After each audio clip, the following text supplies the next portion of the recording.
আসসালামু আলাইকুম, নতুন আরেকটা ভিডিওতে সবাইকে স্বাগতম। তো আজকে হচ্ছে একটা পাঞ্জাবি ড্রয়িং করে দেখাবো। যদিও আমি একটু অসুস্থ, তারপরে হচ্ছে ভয়েস দিতে আসলাম। তো এই পাঞ্জাবিটা আমি করেছি হচ্ছে মিক্সি বয়েল কাপড়ে, এবং এইখানে হচ্ছে আমি স্ন্যাপ বোতাম দিয়েছি বা টিপ বোতাম বলে এগুলোকে। এই বোতামগুলো দিলে আসলে পাঞ্জাবির সৌন্দর্যটা অনেক বেড়ে যায়।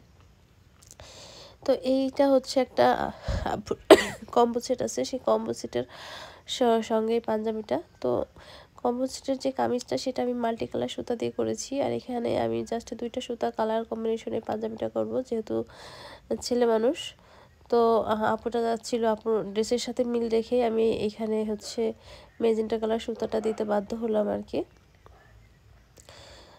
তো দুজন যখন একই রকম পাঞ্জাবি পরবে তখন আসলে দেখতে ভালো লাগবে, সুন্দর লাগবে। তো এইখানে আমি হচ্ছে ড্রয়িং করার জন্য নিয়েছি gel pen, glitter gel pen.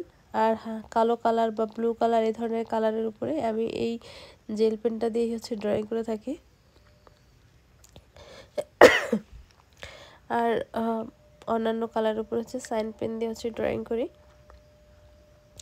তো যাই হোক, এইখানে আমি কিভাবে ফুলটা দিচ্ছি সেটা একটু হচ্ছে মনোযোগ দিয়ে দেখবেন যারা শিখতে চান।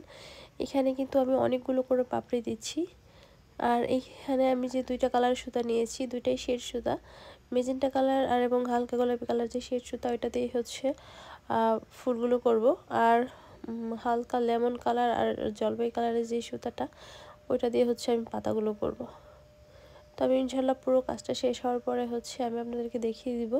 ইদানিং আমি একটু সেলাই ভিডিও একটু কম দিতে পারছি, কারণ হচ্ছে যে আমি আসলে এই কাজগুলো আমার কর্মীদেরকে দিয়ে দিই, ড্রয়িং করার পরে ওরাই করে।